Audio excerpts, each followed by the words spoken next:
S மக்களே, இன்றைக்கி episode முடிஞ்சது. சொல்கிற அளவுக்குலாம் பெருசாக ஒன்றுமே கிடையாது. பார்வதியோட அம்மா வந்திருக்காங்க. 24 ஹவர்ஸ் இருக்க போகிறாங்க. ஆனால் 1 ஹவர் எபிசோடில் ஒரு கண்டென்ட்டு கொடுக்கல. என்னால் லைவ் ஒன்றும் பெருசாக பார்க்க முடியல. லைவில் என்ன பண்ணிகிட்டு இருந்தாங்கன்னு தெரியல. நான் கொஞ்சம் பிஸி, லீவ் டேஸ் இல்லையா? ஸோ இனிமேல் 1 ஹவர் மட்டும் தான் வரும்னு நினைக்கிறேன். லைவ் அப்டேட்ஸ் முடிஞ்சால் போடுறேன். நான் பார்த்தேன்னா இன்னொரு வாரத்துக்கு லீவ் முடிகிற வரைக்கும் என்னால் பார்க்க முடியுமான்னு தெரியல. அண்ட் 1 ஹவர் நம்ம ஃபுல்லாக டிஸ்கஸ் பண்ணிடலாம். லைவில் அங்கங்கே பார்த்தேன்னா எல்லாத்தையும் சேர்த்து நான் இந்த ரிவ்யூலேயே சொல்ல ட்ரை பண்ணுறேன். அதுக்கப்புறமா இவங்க ரியாவோட ஃப்ரெண்ட்ஸ் வந்தாங்க. அரோராவோட ஃப்ரெண்ட் ரியா வந்தாங்க. ஆக்சுவலாக இன்றைக்கி கொஞ்சம் நல்லா இருந்த கண்டென்ட்னா அதுதான். மூஞ்சில் அடித்த மாதிரி சொல்லிட்டாங்க, நீங்கள் பண்ணுற ட்ரையாங்கல் ரொம்ப கேவலமாக இருக்குது அப்படின்னு. அதுக்கப்புறமா கமருதீன் ஃபேமிலி வந்தாங்க. அவங்களுமே அதில் கமருதீனோட அக்கா சொன்னது நல்லா இருந்தது. பட் கமருதீனோட ஃப்ரெண்டு சொன்னது எனக்கு சுத்தமாக பிடிக்கல. ஏன்னா அரோராவோட அட்வைஸ் எடுத்துக்காதா, உன்னை வச்சு அரோரா கேம் ப்ளே பண்ணுறா அப்படின்னு சொல்லிட்டு பாருவை நல்லவங்க மாதிரி ப்ரோட்ரை பண்ணுறாங்க. ஆக்சுவலாக பாரு தான் கமருதீன் வச்சு கேம் ப்ளே பண்ணுறது, அரோரா கிடையாது. அரோரா நல்லதாக சொல்கிறாங்க. கமருதீனுக்கு ஒரு தப்பான அட்வைஸை அவர் ஃப்ரெண்டு கொடுத்து கமருதீனோட கேமை இன்னும் கொஞ்சம் காலி பண்ண மாதிரி தான் எனக்கு இருந்தது. அண்ட் அவ்வளோதான், வேறு ஒன்றும் இல்லை இன்றைக்கி டிஸ்கஸ் பண்ணுறதுக்கு. காலையில் அப்படியே சும்மா வரிசையாக போயிடுவோம். காலையில் சாண்டாவா சௌந்தர்யா எல்லாருக்கும் புது ட்ரெஸ்ஸு சாக்லேட்ஸ்லாம் கொடுத்தாங்க. அதுக்கப்புறமா ஷேவிங் க்ரீம் எடுத்து தடவிக்கிட்டு ஃப்ரீ ஸ்டாஸ்க்கு ஆரம்பித்து விளையாண்டுட்டு இருந்தாங்க எல்லோரும். பார்வதி, அமித், விக்ரம் எல்லாருமே ஜாலியாக விளையாண்டுட்டு இருந்தாங்க. அந்த ஷேவிங் க்ரீம் அப்பி தண்ணியை ஊற்றி அப்படி இப்படின்னு விளையாண்டுட்டு இருந்தாங்க. அதுக்கப்புறமா பார்வதியோட அம்மா வந்தாங்க. 0 ரியாக்ஷன். ஒரு பொண்ணு உள்ளுக்குள்ளே லவ் கண்டென்ட் பண்ணால் பேரண்ட்ஸ் எப்படி ரியாக்ட் பண்ணுவாங்கன்னு நம்ம 3rd சீசனில் பார்த்துருக்கோம், 4th சீசனில் பார்த்துருக்கோம். இந்த சீசனில் எனக்கு பார்வதி அம்மா கண்டிப்பாங்கலாம் பெருசாக எதிர்பார்ப்பு இல்லை. ஏன்னா வெளியில் அவங்க அம்மா வச்சு பார்வதி போட்ட வீடியோஸ் அப்படி பார்வதி இப்படி ட்ரெஸ் பண்ணுறதோ இப்படி ஒருத்தவங்களோட சுற்றுறதோ அவங்க அம்மாவுக்கு புதுசாக இருக்கும்னு எனக்கு தோணலை. இந்த மாதிரி கேரக்டர் நான் சொல்கிறேன். அவங்க அப்படி எல்லாரையும் மரியாதைலாம் பேசுகிறது இதெல்லாம் அவங்க அம்மாவுக்கு ரொம்ப பழக்கமாக தான் இருந்திருக்கும். அவங்கள பொறுத்த வரைக்கும் அவங்களோட ரெகுலர் பொண்ணை தான் அவங்க பார்த்துருக்காங்க. அண்ட் கமருதீனோட சுற்றுறதுமே அவங்க ஒன்றும் பெருசாக கண்டிக்கிற மூடில் இருந்த மாதிரி எனக்கு தெரியல. ஏன்னா இவங்க வெளியில் டிஸ்கஸ் பண்ணுற டாபிக்ஸ் வீடியோஸ்லாம் பார்த்துருந்தீங்கன்னா உங்களுக்கு தெரிஞ்சிருக்கும் இதுக்கெல்லாம் டென்ஷன் ஆகக்கூடிய ஆள் அவங்க இல்லைன்னு. ஸோ நான் முதல்ல பெருசாக எதுவும் எதிர்பார்க்கலாம் அவங்க அம்மாட்ட. இவங்க தேவையில்லாமல் பார்வை தான் ஒரு பில்டப்பை பண்ணிக்கிட்டு இருந்தாங்க. அது எல்லாமே ஒரு க்யூரியாசிட்டி என்ன ஆகும்னு சொல்லி நம்ம பார்வதியோட அம்மா வரும்போது நம்ம பார்க்கணும்ல. அதுக்கு ஒரு க்யூரியாசிட்டி ஏற்படுத்துறதுக்காக பார்வதி க்ரியேட் பண்ண ட்ராமா தானே ஒழிய பார்வதிக்கு அவங்க வீட்டில் எந்த பயமும் கிடையாது. இருந்திருந்தால் இவ்வளோ வருஷம் பிஹேவ் பண்ணியிருக்க மாட்டாங்க. அதே மாதிரி பார்வதிக்கு ரொம்ப நாளாக தெரியும் அவங்க வீட்டில் இருக்கிறோம் எந்த ரியாக்ஷனும் காமிக்க மாட்டாங்க அப்படின்னு. பேசிக்கலி பார்வதியோட அண்ணா வரல, அவங்க அம்மா மட்டும் தான் வந்திருக்காங்க. இவங்க போய் ஒரு டாஸ்க்கை முடிச்சுட்டு வந்தால் அவங்க அம்மா கிட்ட உள்ள ஓகே தானே. அந்த அம்மா ஒரு பாட்டு பாட்டு கூட்டு போய் உட்கார வச்சுட்டு என்னவோ சும்மா ஏதோ குட்டி காமிக்கிற மாதிரி பேசிகிட்டு இருந்தாங்க. பார்வதி பேசுவாங்கள்ல ஓ அப்படின்னு பேசுவாங்கள்ல, அதே அந்த மாடுலேஷன் இல்லாமல் இவங்க மாடுலேஷனில் ஒரு மாதிரி குத்தி காமிக்கிற மாதிரி பேசிகிட்டு இருந்தாங்களே ஒழிய ஒன்றும் பெருசாக எதுவுமே இல்லைங்க. பார்வதியை ஒரு வார்த்தை கண்டிக்கல. நீ விளையாடு தங்கம், நீ சூப்பர் தங்கம், அடுத்தவங்களை தூக்கி போட்டு மிதித்தங்கம் அப்படின்னு அட்வைஸ் பண்ண மாதிரி தான் இருந்தது. வேஸ்ட்டுங்க. அவங்கெல்லாம் 24 ஹவர்ஸ் இருக்கிறலாம் கண்டென்ட்டே கிடையாது. என்னை கேட்டால் உருப்படியாக வேறு யாராவது இருந்திருந்தால் நல்ல கண்டென்ட்டாவது கிடச்சிருந்துருக்கும். இந்த கண்டென்ட்டு இந்த விஷயமே இந்த டீம் ஜெயிச்சதுனால வேஸ்ட்டாக போயிடுச்சு. ஆக்சுவலாக வினோத் டீம் ஜெயிச்சிருந்துருக்கணும். வினோத், அமித், சாண்ட்ரா, திவ்யா சண்டையே மண்டை உடஞ்சிருக்கும். திவ்யா அப்பா இருந்திருந்தாருனா கூட கண்டென்ட் கிடச்சிருக்கும். சாண்ட்ரா வீட்டில் இருந்தால் கண்டென்ட் கிடச்சிருக்கும். வினோத் வீட்டில் இருந்தால் கண்டென்ட் கிடச்சிருக்கும். அமித் வீட்டில் இருந்தால் கூட ரஞ்சனி வச்சு செஞ்சுருப்பாங்க. அந்த டீமுக்கு போயிருந்தால் தான் அது நல்லா இருந்திருக்கும். பட் ஹேப்பன்ஸ், ஒன்றும் பண்ண முடியாது. இந்த டீம் ஜெயிச்சு இவங்க கொடுத்த இந்த சலுகை வேஸ்ட்டாக தான் போச்சு. பார்வதி அம்மா ஒரு வாரத்தை கமருதீனை கேட்க ரெடியாக இல்லை, பார்வதியை கேட்கவும் ரெடியாக இல்லை. So that is such a waste. அதுக்கப்புறம் இவங்க எல்லாம் விளையாண்டுட்டு இருக்கும்போது அடுத்து அரோரா ஃபீல் பண்ணாங்க, எனக்கு யாருமே இல்லை, ஒருவேளை ஃப்ரெண்டு வரமாட்டாலோ அப்படின்னு சொல்லி ஃபீல் பண்ணாங்க. அண்ட் அரோராவோட நாயோட வீடியோ ஒன்று வந்ததுன்னு கேள்விப்பட்டேன். அது 1 ஹவர் எபிசோடில் வரல. நான் 24 ஹவர்ஸில் நான் பார்க்க முடியல என்னால். அந்த வீடியோ இருந்ததுன்னா அப்புறமா நம்ம பார்ப்போம்.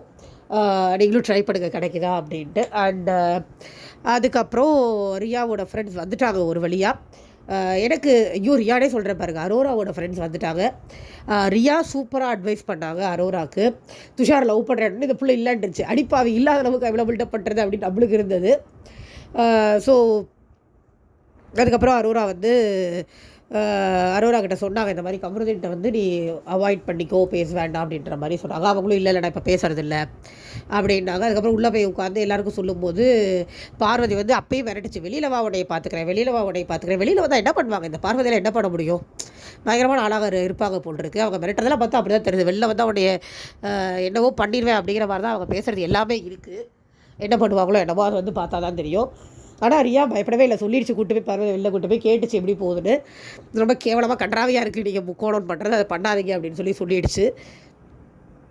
அதே மாதிரி அரோராவும் கரெக்டாக சொன்னாங்க, அவன்கிட்ட உரட்டை எழுத்தாவது அவனை நாமினேட் பண்ணுறேன், இல்லைனா பண்ணுறதில்ல அப்படின்ற மாதிரி சொல்லிட்டாங்க. அண்ட் ரியா வந்து பார்வதிகிட்ட சொன்னாங்க, நீ வெஞ்சன்ஸ் வச்சிருக்கன்னு ரொம்ப பச்சையாக தெரியுது அப்படின்னு. அது பார்வதிக்கும் தெரியும், அவங்களும் பச்சையாக தான் காட்டுறாங்க. பார்வதி மறைக்கலாம் ட்ரை பண்ணலங்கிறதுனால அதை பற்றி அவங்களும் பெருசாக கவலைப்படல. அவங்களுக்கு இருக்கிற ஒரே கவலை கமருதீனோட எப்படி போகுது அப்படிங்கிறது தான். அதுவும் கவலையா இல்லை கண்டென்ட்டுக்காக கேட்குறாங்களான்னு தெரியல. ஏன்னா பார்வதி கேட்குறாங்க, கமருதீன் என்ன யூஸ் பண்ணல அப்படின்னு கேட்குறாங்க ரியா கிட்ட. வாட்? ஆக்சுவலாக இங்கே மாட்டிகிட்டு இருக்கிறது கமருதீன் தான். கமருதீன் இந்த மாதிரி தான் யூஸ் பண்ணிக்கிட்டு இருக்குது. ஆனால் கேள்வியை பார்த்தீங்களா, கமருதீன் என்ன யூஸ் பண்ணலவா? ஏமா கேட்குறவங்க கேடையினார் தான் என்ன வேணாலும் கேட்பேமா அப்படிங்கிற மாதிரி நம்மளுக்கு இருந்தது. அதுக்கப்புறம் இன்னும் கொஞ்சம் நேரம் பேசிவிட்டு இவங்க போய் துஷாரை பற்றி ஏதோ கேட்கும் போது பிக் பாஸ் கிளம்ப சொல்லிட்டாரு. துஷாரை கேட்டதா சொல்லு அப்படிங்கிற மாதிரி சொல்லி யாரோ அனுப்பிச்சி விடுறாங்க. அவங்க ஃப்ரெண்ட்ஸ் 2 பேரும் கிளம்பிட்டாங்க. அந்த மொட்டை பாஸ் யாருன்னு தெரியல. அதுக்கப்புறமா கமருதீனோட அக்கா குழந்தை அண்ட் ஃப்ரெண்டு வந்தாங்க. ஏற்கனவே சொன்ன மாதிரி அக்கா அட்வைஸ் நல்லா பண்ணாங்க. அவள் என்னையவே அக்கான்னு கூப்பிட்றாடா, உள்ளே வந்த உடனே பார்த்துக்கடா அப்படிங்கிற மாதிரி சொன்னாங்க. உங்கள் கேமை தனியாக விளையாடுன்னு சொன்னாங்க. அண்ட் இந்த ஃப்ரெண்டு தனியாக எடுத்துகிட்டு போயிட்டு குழப்பி விட்டார் கமருதீனை. இந்த மாதிரி அரோரா சொல்கிறத கேட்காத, இதெல்லாம் யோசிச்சு முடிவிடு அப்படின்னு. இவர் ஆமாம் அப்படின்ட்டார். இவர் என்னமோ பெருசாக தெரிஞ்ச மாதிரி. கமருதீனுக்கு ப்ராப்பராக கரெக்டான அட்வைஸ் கொடுக்குற ஒரே ஆள் அரோரா தான். அதையும் அவர் ஃப்ரெண்ட் வந்து ஏன் முடிச்சு விட்டார் அப்படிங்கிறது எனக்கு சீரியஸாகவே தெரியல.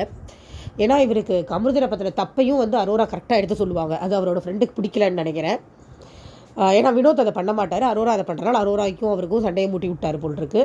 அப்புறம் வினோத் கூப்பிட்டு உட்கார வச்சு, உங்கள் 2 பேருக்குள்ள தான் டிக்கெட் டு ஃபினாலே சண்டையே வரும், பார்த்து போடுங்க அப்படின்னாரு. டிக்கெட் டு ஃபினாலே மைண்ட் கேமாக இருந்தால் இவங்க 2 பேருக்கு மண்டையில் மூளை இருக்குதானே எனக்கு டவுட்டாக இருக்குது. 2 பேரும் ஃபோர்ஸ்ஃபுல்லாக விளையாடுறதா லாய்க்கு எதை வச்சு அவர் ஃப்ரெண்ட் அப்படி சொல்கிறாருன்னு நம்மளுக்கு தெரியல. அண்டு அதுக்கப்புறமா இந்த பார்வதியை கூப்பிட்டு எதனால் வெளியில் வந்து பேசிக்கலாம், தனித்தனியாக விளையாடுங்க, மற்றபடி நான் கமெண்ட்லாம் சொல்ல மாட்டேன். ஆக்சுவலாக கமருதீனோட அக்காவுக்கு பார்வதியை பிடிக்கலை, ஆனால் கமருதீனோட ஃப்ரெண்டுக்கு பார்வதியை பிடிச்சிருக்கு. அந்த வேரியேஷன் வந்து நான் 1 hour எபிசோட்லேயே நல்லா தெரிஞ்சது. ஏன்னா அவங்க அக்கா பார்வதிட்டு ஒதுங்கி போக தான் ட்ரை பண்ணுறாங்க, என் தம்பி படுத்தாது அப்படின்னு. பட் இவர் வந்து வெளியில் வாங்க, நான் சேர்த்து வைக்கிறேன். அதாவது இந்த ஒரு ஃப்ரெண்டு உருப்படாமல் போகிறதுக்கு இன்னொரு உருப்படாத ஃப்ரெண்டு காரணமாக இருப்பான்ல, அப்படி தான் இருந்துச்சு எனக்கு சீரியஸாக அதை பார்க்கும்போது. ஏன்னா அவர் கொடுத்தது வெரி பேட் அட்வைஸ் அப்படி தான் எனக்கு தெரிஞ்சது. வெளில வா நான் சேர்த்து வைக்கிறேன் அப்படின்றது. ஃபர்ஸ்ட் ஆஃப் ஆல் இவங்க 2 பேரும் பண்ணுறதே லவ் இல்லை, இதில் தேவையே இல்லாமல் சேர்த்து வைக்கிறேன் கிழிக்கிறேன் அவர் வேறு ஒரு சீன் ஓட்டிகிட்டு இருந்தது நம்ம பார்க்க முடிஞ்சது. பட் அவங்க அக்கா தெளிவாக சொல்லிட்டாங்க, டேய் அக்கான்னு கூப்பிட்றா பார்த்துக்கோண்டாங்க, போகும்போதுமே தனித்தனியாக விளையாடுங்க அப்படின்னோடனே இந்த பார்வதி கேட்டுச்சு, நீ ஒன்றும் தப்பாக எடுத்துக்காதீங்க அப்படின்னோடனே தப்பாக எடுத்துக்கிற மாதிரி நீ நடந்துக்காத அப்படின்னு சொல்லி அவங்க சொன்னது நல்லா இருந்தது. பார்வதியோட அக்காவுக்கு பிடிக்கல அப்படிங்கிறது ரொம்ப எக்ஸ்பிளிசிட்டாக தெரியுது. ஏன்னா பார்வதி பண்ணுற டர்ட்டி கேம் அவங்களுக்கு புரியுது. அவர் ஃப்ரெண்டு இல்லையா, அதனால் அவர் வேறு மாதிரி பிஹேவ் பண்ணார். அரோராவுக்கும் ரியாவுக்கும் இருந்த அழகான ஃப்ரெண்ட்ஷிப் ஒரு பக்கம் நம்ம பார்த்த இந்த பக்கம் ஒரு தவறான ஃப்ரெண்ட்ஷிப்பையும் பார்க்க முடிஞ்சது கமருதீனுக்கும் அவர் ஃப்ரெண்டுக்கும். எதுக்காக அப்படி முட்டு கொடுத்தாரு அப்படிங்கிறது தெரில, பட் அது நல்லாவும் இல்லை, அதுதான் உண்மை. அண்ட் ஒரு மாதிரி அவங்களோட ஃபேமிலியும் டாட்டா பை பை சொல்லிவிட்டு கிளம்பிட்டாங்க. இன்றைக்கி அவ்வளோதாங்க, வேறு எதுவுமே நடக்கலை. அதுக்கு மேலே என்ன, நான் போய் லைவும் பார்க்கல, பெருசாக கண்டென்ட் இருக்கிறதுக்கு வாய்ப்பே இல்லை. இன்னும் வந்து விக்ரமோட ஃபேமிலியும் சுபிக்ஷாவோட ஃபேமிலியும் மட்டும் வரலன்னு நினைக்கிறேன், மற்ற எல்லாருமே வந்துட்டாங்க. எனக்கு இவங்க வந்து விக்ரமோட ஃபேமிலி சுபிக்ஷாவோட ஃபேமிலி லாஸ்ட்டாக வச்சுருக்கிறத பார்த்தா அவங்க 2 பேரும் எலிமினேட் பண்ணி அனுப்பிடுவாங்களோ அப்படின்னு டவுட் வருது. நியாயப்படி பார்த்தா யார் போகலாம் அப்படின்னு நீங்கள் என்கிட்ட கேட்டிங்கன்னா அமித் போகணும், 100% போகணும். ஏன்னா ஒன்றுமே பண்ணலை, அவர் வந்ததுலேருந்து பார்வதிக்கு சொம்படிச்சது தவிர வேறு எதுவுமே பண்ணலை. அமித் போகணும். கூட யார் போகலான்னு கேட்டால் என்னை கேட்டால் சாண்ட்ரா போகலாம். சாண்ட்ராவோட கேம்லாம் முடிஞ்சு போச்சு, இனிமேல் சாண்ட்ரா விளையாடுறதுக்குலாம் ஒன்றுமே இல்லை. மிஞ்சி போனால் கற்றுவாங்க. இது வரைக்கும் கனிக்கிட்டையும் விக்ரம்கிட்டையும் கத்திட்டு இருந்தவங்க இனிமேல் பார்வதிகிட்ட கற்றுவாங்க. அதோட நியூஸ் தான் நம்ம இந்த வாரம் பார்த்தோம்.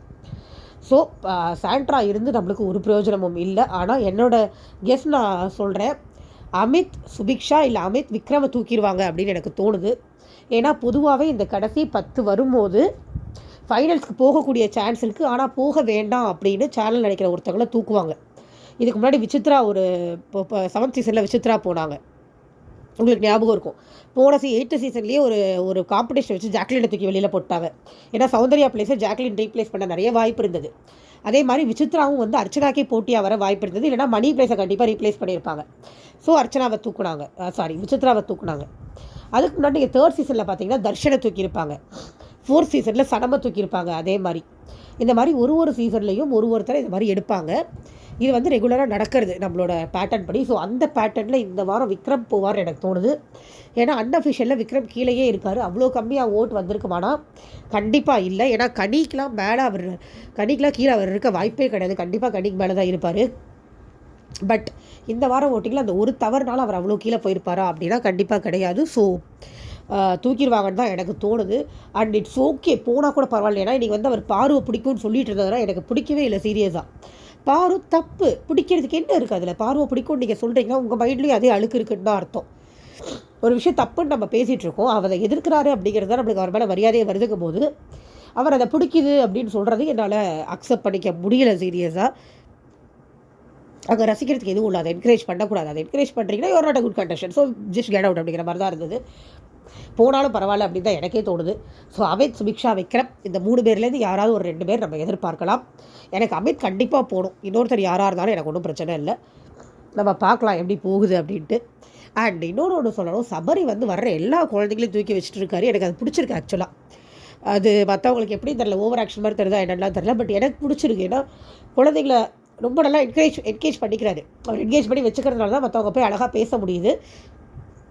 குழந்தைங்களுக்கும் எல்லா குழந்தைங்களுக்கும் அவருக்கும் ஒரு அழகான ஒரு பாண்டிங் க்ரியேட் ஆகுது.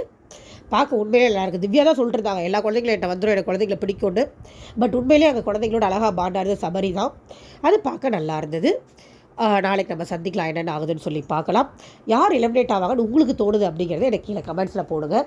லைக் பண்ணி, ஷேர் பண்ணி, கமெண்ட் பண்ணி, சப்ஸ்கிரைப் பண்ணி கொஞ்சம் சப்போர்ட் பண்ணுங்கள் மக்களே. Thank you so much. Bye bye.